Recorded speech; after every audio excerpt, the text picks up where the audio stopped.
Chapter 43. Shredding the Evidence. Michael Howard, the military historian, writes of 1914, probably no few days in the history of the world have been subjected to such scrutiny as those between June 28, when the Archduke was assassinated, and August 4, when Britain declared war. Yet gaps remain in the record. Suspicious historians are bound to turn detective and to ask what the gaps mean. For the suppression or destruction of evidence in itself is evidence, and the challenge is to discover, evidence of what? A case in point is the week that began the morning of June 28. Austria-Hungary was deciding how to react to the assassination of its heir apparent. Its foreign minister, Count von Berchtold, the prime decision-maker in what ensued, is the first person whose private papers we would want to consult. It may tell us something that we learn from Holger Herwig, author of a magisterial work on Austria and Germany in the First World War. It is interesting to note that Berchtold's official diary at the Foreign Office is conspicuously devoid of entries for the period between 27 June and the 5th of July 1914. There is a one-week gap.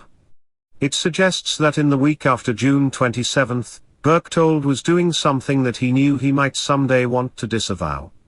Interesting, too, is that Austrian intelligence, in Vienna's war archives, contains records that stop June 28, and do not resume for a whole year. When Germany justified itself on August 3, 2 days after declaring war, by publishing documents, half of the 30 documents were blatant forgeries. During the First World War all sides wanted to prove that they had not started it. Afterwards, everyone wanted to avoid war guilt, especially the Germans, on whom it was officially fixed in the Treaty of Versailles of 1919, after the armistice. The German authorities instigated the suppression of relevant portions of Moltke's papers. The result was that even in the decades after the war, evidence tended to be destroyed rather than recovered, and even if recovered, rewritten or restructured.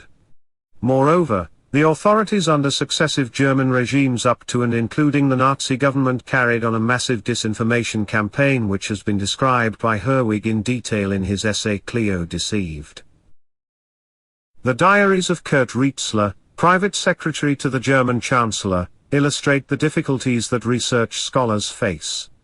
Rietzler died after leaving instructions that his diaries should be destroyed. The personal papers of Bateman had been removed or destroyed a decade or two earlier. After many maneuvers and arguments, the Rietzler papers were rescued. But examination showed that while the diaries before and after the summer of 1914 were in small exercise books, the key months of July and August were recorded, instead, on loose paper and in another manner, strongly suggesting that these centrally relevant sections had been rewritten, and had been substituted for the original. The papers of Müller, head of the Kaiser's naval cabinet, though they survived, were expurgated. Germans were not alone in destroying or falsifying their records.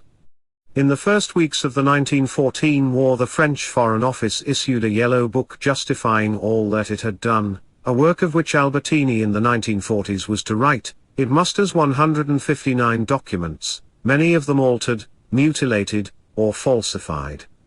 Of a similar effort by St. Petersburg, Albertini writes that the Russian Orange Book gives 79 documents, some considerably faked.